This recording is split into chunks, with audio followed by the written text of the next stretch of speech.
कलयुग बड़े ढोल पीटते हैं, विवादों की चोट से कहते कलयुग। कलयुग में कमी किस चीज़ की है? सारी चीज़ तो अच्छी हैं, बढ़िया मकान है, पहनने के लिए अच्छे अच्छे कपड़े मिलते हैं, खाने के लिए सारी चीज़ें सुलभ हैं, फिर क्यों कलयुग करते हैं? शांति नहीं, ऊंचे बड़े मकान हैं, धन दौलत है, किसी चीज़ की कमी नहीं है, फिर भी लोगों के मन में शांति नहीं। पहले वाला आपसी प्रेम नहीं है, नफरत एक दूसरे के प्रति इतनी बढ़ गई कि घर में परिवार में भी भाई भाई का दुश्मन है, बाप बेटे की आपस में नहीं बनती। कहने का मतलब ये है कि जहाँ इतना प्यार प्रेम आपस में होता था, इंसान की कदर करता था, दुख में दर्द में पीड़ा में उसका सहाय और साथी होता था। ये बात तो बड़ी सटीक और सही कही है कि कलयुग के पहरे में संत जो आगे काम करते हैं वो और किसी पुलिस की बात नहीं है। इस कलयुग के टाइम में भी जो आदमी प्यार की, शांति की ये बात अगर किसी को सिखाता है, उस रास्ते पे चलाता है, तो बहुत ऊंची बात है। देखते नहीं हो, धर्म से लड़ता है, जाति से लड़ती है, भाई से लड़ता है, एक प्रदेश दूसरे प्रदेश से, एक देश दूसरे देश से। पहले से ज़्यादा शिक्षा है, पहले से ज़्यादा प्रचार है, सब चीज़ों को जानते हुए भी ये आदमी कितनी बड़ी गलती करता है। संतों ने तो हर युग में जो बात कही वो हर युग में सत्य है। कबीर साहब कहते हैं, मन जानत सब बात जानत ही ओगुण करे, काहे की कुशलात हाथ दीप ले कुअर। कहां से कुशल है वो?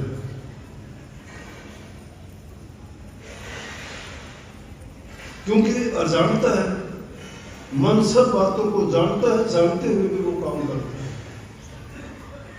करता है कि पाप कर्म करने का परिणाम बुरा होगा, किसी की निंदा बुराई करने से तेरे को कोई लाभ नहीं होगा, अपना अच्छा करने से तुझे लाभ मिलेगा, दूसरे की बात के लिए, दूसरे के लिए क्यों अपना समय बर्बाद करता है? समय की कदर नहीं करता। ये हाथों से फिसलता जा रहा है कि पल पल पता ही नहीं लगता कब चला गया। देखते देखते अभी 2-3 साल में थोड़ा संपर्क आपस में हमारा हुआ, 3-4 साल गुजर गए कोविड के कारण, और जो इतने दिन के बाद मिले तो देखते सारी चीजें बदली दिखाई देती, पता ही नहीं लगता कल की बात लगती है, इतना समय गुजर गया। इस युग में जरूरत है आपसी भाईचारे की, प्यार की। भक्ति की बात तो बाद में आती है, जब तक इंसान के मन में शांति नहीं है, घरों में प्रेम नहीं है, आपसी मेलजोल नहीं है, जबान में मिठास नहीं है, तो समझो कि भक्ति कहाँ की। हम तो अपने जीवन में वैसे ही परेशान और दुखी है। हर इंसान हताश, निराश और परेशान नजर आता है। क्यों? कारण क्या है उसका? सब चीजें तो हैं, लेकिन जो मेरे समझ में गई थी, शांति नहीं है। शांति कैसे मिलेगी? शांति मिलेगी जब आदमी इन बातों को अपना लेगा। यहाँ इसीलिए संस्कारों की बात होती थी। बच्चों के लिए परेशान, बच्चे मनमर्जी का काम करते हैं, अपनी इच्छा का करते हैं, स्वतंत्र हैं, वो कुछ भी करें, उनको जरूरत नहीं, वो अपने काम में दखल नहीं चाहते, उनको अच्छी बात बताओ सुनने के लिए तैयार नहीं है। क्यों नहीं तैयार? कि हमने उनको उस आदत में डाल दिया है। अगर उनको शुरू से अच्छे संस्कार देते, उनको सिखाते, बताते कि हमारी सभ्यता ये नहीं कहती, तो हमें ये दिन देखने नहीं पड़ते। रोजाना मेरे पास जो जाते हैं उनमें से 100 में से 80 लोग ये ऐसे होते हैं जो शिकायत करते हैं बच्चों की। कोई कहता है नशा करता है, कोई कहता है जुआ खेलता है, कोई कहता है लड़ाई झगड़ा करता है, कोई कहता है शादी तोड़ देना चाहता है, कोई कहता है मरने की धमकी देता है। क्यों नहीं याद? इंसान जीने के लिए तो लाख कोशिश करता है, मरने की कोशिश क्यों करते हैं? जीवन जीने के लिए मिला है और जीने के लिए आदमी प्रयास करता है। रोग बीमारी है तो दवाई लेता है, भूख प्यास लगती है तो खाना पीना करता है, सर्दी गर्मी लगती है तो कपड़े पहनता है। किस लिए? ताकि वो जी सके। जीवन भी कैसे जी सके? सुखी जी सके। लेकिन लोग मरने की कोशिश करते हैं। छोटी सी बात अगर उसके हित की बात कही जाए झगड़ा करते हैं। धैर्य नहीं है, सुनना नहीं चाहते। उनको पता है कि तेरे हित की बात है, तेरा भला चाहते हैं, फिर भी नहीं मानते। तो एक सिर्फ संत इस युग में एक नहीं है, अनेकों बहुत है। संतों में दोष ना निकालो, उनकी शिक्षा में दोष नहीं है, हमारे मानने में दोष है। कोई भी संत, कोई भी धर्म किसी को कुरीति या बुरे रास्ते या उनको अवगुण की बात नहीं, गुण भरी बातें जीवन जीने की, सुखी जीवन, और उसके बाद भक्ति का मार्ग बताते हैं। अब देखा देखी कहते नाम ले लो, नाम ले लो, नाम ले लिया, नाम का क्या फायदा हुआ? नाम हमने भी लिया है, कितना ने नाम लिया? सब ने लिया होगा। कितने नाम को जानते हो? वो नाम ने काम क्यों नहीं किया आप पर भी? यहाँ सुनते हो, घर में जाके भूल जाते हो। बर्दाश्त नहीं होता, सहन करना सीखो। बच्चों को शिक्षा तो बताने की जरूरत नहीं है। शिक्षा सिर्फ बताने से, पढ़ाने से, कहने से और उसको उपदेश देने से नहीं होती। बच्चा कॉपी करता है, नकल करता है, देखता है। परिवारों में माँ बाप जैसा करते हैं, बच्चा वैसा ही करना सीख जाता है। उसको बताने की जरूरत नहीं। अगर हम बताते हैं तो भी शायद हम उनको जो गलत चीज बता देते हैं और हमें पता भी नहीं लगता हमने उसको क्या गलत बता दिया। कोई भी गलत काम करते हैं, अगर उस बच्चे की माँ करती है, कहती है तेरे पापा से नहीं बताना, हमने बहुत बड़ा पाप कर दिया। बच्चे को आजाद कर दिया कि आज तेरे पापा की ना बताना, कल को तुम्हारी भी नहीं बताएगा, माँ की भी नहीं बताएगा। माँ क्या करती है, पापा क्या करते, परसों अपनी भी नहीं बताएगा मैं क्या करता है। उसको कहते वक्त तो देर नहीं लगी, ये बात पापा को नहीं बताना, नहीं झगड़ा होगा, लड़ाई नहीं समझते। एक छोटी सी बात थी जिसने जीवन बर्बाद करके रख दिया। उस बच्चे को बर्बाद, उसकी नींव में ऐसी दीमक लगा दी कि वो अगर बड़ा हो भी जाएगा, बड़ा होता दिखाई देगा, लेकिन गिर जाएगा किस दिन ये नहीं पता, और दीमक खत्म कर देगी उसको अंदर से। ये मुख्य कारण है। पहला अध्यापक माँ बाप है, दूसरा अध्यापक बच्चे का बाप है, तीसरा उसका जो है विद्यालय में शिक्षा गुरु है, और चौथा गुरु वो संत सदगुरुओं का बाद में नंबर आता है। उनसे तो तब ज्ञान पाएगा जब उसने अपने माँ से, बाप से और विद्यालय से अच्छे गुरु जो मिले हैं, अच्छी शिक्षा उनको मिली है, अच्छे संस्कार मिले हैं, उनको फिर बताने की जरूरत नहीं। वो गुरु की तलाश खुद करेगा।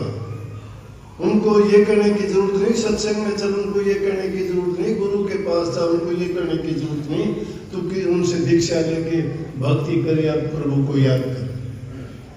वो खुद तलाश करेगा जिसके संस्कार अच्छे हैं, जो गुणवान है। गुणहीन नहीं, गुण प्रवीण बना, और जब गुण प्रवीण जो हो जाता है वो पांव पूजने के लायक बन जाता है। गुणहीन चाहे कैसा भी हो, चाहे वो धनवान हो, कितना भी ऊंचे पद वाला हो, कितने ऊंचे परिवार से हो, अगर वो गुणहीन है तो कुछ भी नहीं है। लेकिन जिसके अंदर गुण है, चाहे वो किसी भी जाति में पैदा हुआ हो, किसी भी घर में पैदा हुआ हो, कितना भी छोटा हो, वो पांव पूजने लायक है, क्योंकि उससे तुम्हें अच्छी बात, अच्छे संस्कार मिले।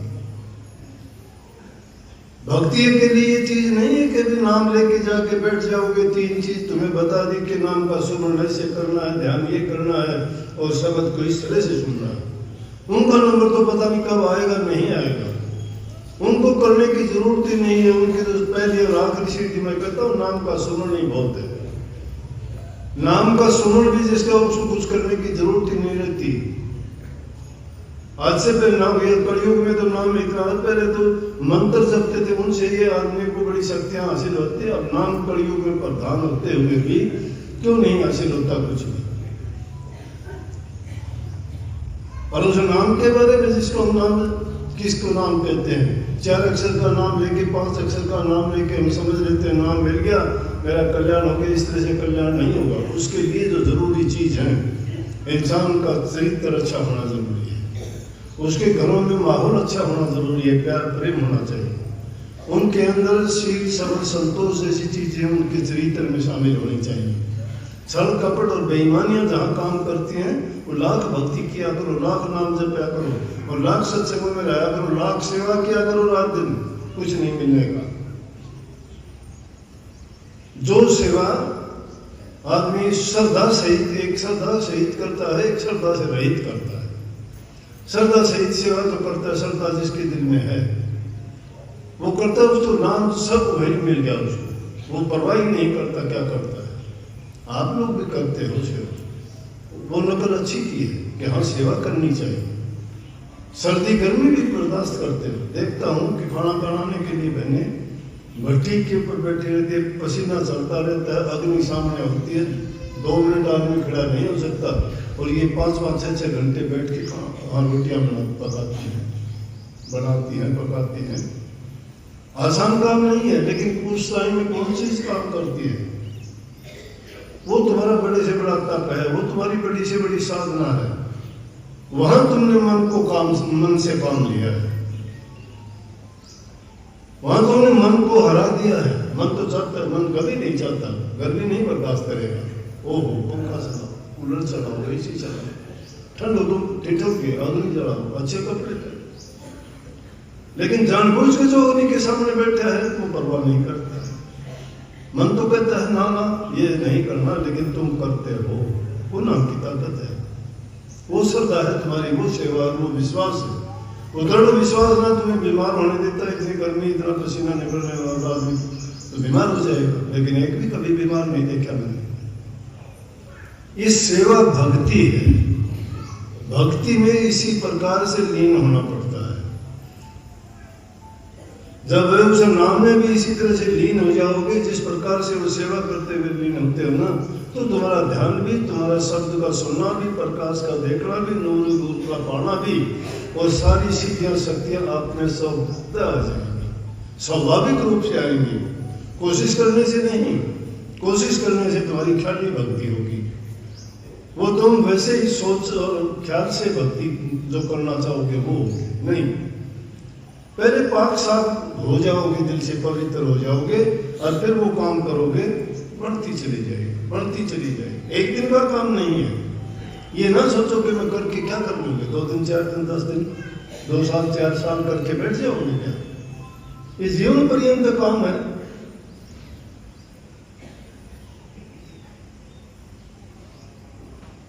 साथ का जीना जिंदगी भर का ऐसा है।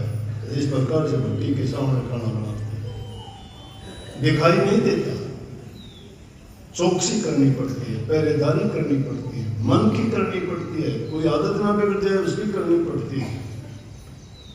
अच्छा बोलो, नेक काम करो, जबान से मीठा बोलो, किसी का मन जीतो, किसी को अपना बना लोगे बहुत बड़ा काम करो। लेकिन हम तो अपनों से जब बिछुड़ रहे हैं, किसी को अपना कैसे बना लेंगे? मीठा बर्ताव करने के पैसे नहीं लगते, अच्छा बोलने के पैसे नहीं लगते, हंसते मुस्कुराते किसी से बात करोगे उसको आप खुशी दे देते हो। जिस प्रकार से दुख दर्द पीड़ा तकलीफ में दवाई मलहम काम करती है भाव पर, उसी प्रकार से तुम्हारे मीठे शब्द इंसान को, दुखी इंसान को भी सुखी कर देंगे। देखते नहीं क्या, जब कोई किसी को पीड़ा होती है, उदासी होती है, किसी के घर में किसी की मृत्यु हो जाती है, तो जाके बैठते हैं, हफ्ता 10 दिन बैठते हैं, वही बात जिक्र करते हैं, वो ऐसा था, ये था, वो था, उसका दर्द दूर हो जाता है। 10 दिन के बाद उनको याद ही नहीं रहता, जाने वाला जवान था गया, उसमें क्या गुण थे गया, कोई याद नहीं करता। क्यों? उन्होंने जिक्र कर करके उसको बांट दिया। तो दुख के समय में जब किसी के पास जाके बैठते हो, तुम उसका दुख बटा लेते हो, और सुख के समय जब किसी के पास जाके चाहे दुखी इंसान भी उस सुख में जाएगा, वो जहाँ नाच कूद खेल होता है वो भी हंसने लग जाएगा, भूल जाएगा, वो दर्द उसका दूर हो जाएगा। इसी प्रकार से संसार में जो हम कितने युगों से, कितने जन्मों से फंसे हुए हैं, उनसे धीरे धीरे करके सुलझाना पड़ेगा। जीवन में सुलझाना पड़ेगा, लेकिन यकीन गुरु की बात पर करना पड़ेगा। गुरु की बात मिथ्या नहीं होती। जब कभी भी याद करोगे, कर लेना, देख लेना आजमा के कि बात हमेशा सत्य निकलेगी। चाहे वो किसी भी रूप में कही गई हो, क्यों सत्य निकलेगी कि उनको कोई स्वार्थ नहीं है, उनको किसी से द्वेष नहीं है। वो बात सार्वभौमिक, सार्वजनिक, सर्वजन हिताय के लिए, सबके सुख के लिए, सबके लिए। ये तो नहीं मैंने इसके कान में कह दी उससे बचा दिया, नहीं। लेने वाला चाहिए उसका क्या विचार किया करो, चिंतन किया। चिंताओं में जितना डूबते हो ना, उसकी बजाय चिंतन किया करो कि ऐसा क्यों होता है। जब चिंतन करते करते तुम उस बात के निष्कर्ष पर पहुंच जाते हो, तुम्हारे घर में समस्या आती है, उसके बारे में सोचते हो, गहराई से सोचते हो, बैठ के सोचते हो, एकाग्रचित होकर सोचते हो, और आखिर टाइम ऐसा आता है कि तुम अपने आप उसके निर्णय पर पहुंच जाते हो, हाँ ये कर लेना चाहिए, चिंतन के बाद। इसी प्रकार से उस नाम का भी चिंतन करना है, उस नाम का सुमन करते करते चिंतन करना है कि नाम में शक्ति है। लेकिन हम तो नाम का भी 2 मिनट के लिए बैठे नहीं, दुनियादारी की बातें किसी को याद करते हैं। भक्ति नाम की थोड़ी उन लोगों की करते हैं, उन समस्याओं की करते हैं। उन बातों को निकाल के खालिश हुआ करता है। खालिश कब होता है इंसान? सब कुछ भूल जाए। कितने टाइम के लिए? मैं कहता हूँ थोड़े से समय के लिए भी भूलोगे ना, इतना आनंद आएगा कि महसूस करोगे कि मैं तो बेकार अपना टाइम बर्बाद करता था। अगर इसी प्रकार से हम धीरे धीरे करते करते ऐसा टाइम आएगा कि कबीर साहब ने ऐसे नहीं कह दिए कि जाप मरे, अस्पा मरे, अनहल्की मर जाए। जाप तो आपको सोच के करना पड़ेगा, करते करते आदत हो जाएगी। कहीं किसी ने सवाल किया था, बोला जी अस्पा जाप, बैठा भी हुआ या नहीं हुआ तो भी, बोला जी अस्पा जाप कैसा होता है? बोला क्या करेगा पूछ के, परीक्षा देनी है, क्या करोगे? अस्पा जाप क्या है? अस्पा मंत्र तो नहीं जपा जाता, नहीं जपा जाता इसलिए नहीं कि मुश्किल है। अस्पा जाप को है, जाप जपते जपते वो जपने की जरूरत नहीं, पहले तो जानबूझ के उसका जाप करते हो, जबान, दांत, होठ, कंठ की सहायता से बोलना पड़ता है। जब बाहर अगर नहीं बोलते तो अंदर में बोलते हो, साइलेंटली, अंदर अंदर में उस नाम का जो सुमरण करते हो जाप। और वो अस्पा क्या है कि जब जैसे यहाँ बैठे हुए हैं, नाम याद है, हम सुमरण जिसने कर रखे है उसका वो चलता रहता है, सत्संग भी सुनते हो, चलता है, वो अस्पा साहब। लेकिन अनंत कब होती है? जब आप सौपन, 3 अवस्था है हमारी, जागृत की है, सौपन की और सुसुप्ति की है।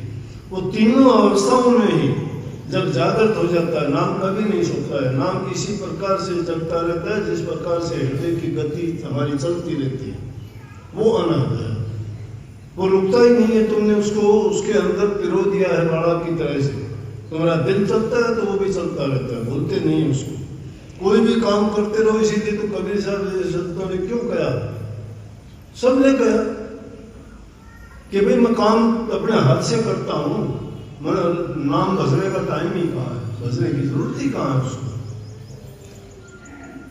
पानी में अगर कोई गोता लगा के आए, खोल के देखे कि मैं कहाँ हूं, तो पानी पानी है चारों तरफ। जब उस गति में इंसान चला जाता है, उसको ये करने की जरूरत ही नहीं मैं काम करता हूं या सो रहा हूं या जग रहा हूं। वो ऐसी गति पाने के लिए ये बातों में पड़ जाते हैं। मुझे अस्पा बता दो, मुझे जाप बता दो, मुझे नौली गुरु के दर्शन करा दो। तो क्या करोगे तुम? करने का काम करो, तुम्हें तरीका बता दिया, उस रास्ते पे चल करो। रास्ते पे चलो, हवा में तीर चलाने से तो कुछ मिलेगा नहीं, खाली मेहनत करके दिखाओ, किसी से पूछने की जरूरत ही नहीं रहेगी। पूछोगे तो वो तो गिनी चुनी बात है, किताब पढ़ लिया तो उनमें मिल जाएंगी, 10-20 बात याद हो जाएंगी। लेकिन वो सताई बात नहीं है। जिन्होंने किताबों में बात ली, उन्होंने यहाँ इस खोपड़ी से खोज की उनकी, वो एकाग्रचित होकर उन्होंने ध्यान लगाया, उन्होंने गुरु के वचन को निभाया। गुरु तो उससे तो लाखों मील दूर बैठे हो, गुरु पर यकीन विश्वास ही नहीं है, गुरु को तो मानस भी नहीं मानते हो। गुरु से तो बड़े चालाक चतुर हम लोग खुद बड़े बैठे हैं, गुरु से ज्यादा बुद्धि हमारी है, गुरु से ज्यादा ज्ञान हमें है, गुरु को हम सिखाते हैं, गुरु से ही चालाकी करते हैं, गुरु से ही हेराफेरी करते हैं, क्योंकि गुरु से बड़े सियाने चतुर हो गए। पर गुरु क्या देगा तुम्हें? गुरु गूंगा, गुरु बावड़ा, गुरु देवन का देव। गुरु गुरु है, गुरु ऐसा ही थोड़ा है गुरु हरत करत प्रकाश, यही गुरु का अर्थ है धर्म ग्रंथ इतिहास। गुरु वो है जो तुम्हें अज्ञान से ज्ञान दे दे, अंधेरे से प्रकाश मिला दे, तुम्हारे अज्ञान तुम्हारे भ्रमों को मिटा दे। भ्रम कहां से मिटेंगे? तुम तो खुद भ्रम मिटाते हो गुरु के। गुरु से चालाकी जरूरत पड़ जाए तो गुरु, नहीं तो अपनी चालाकियों में अपना काम। गुरु को क्या पता है कर ले।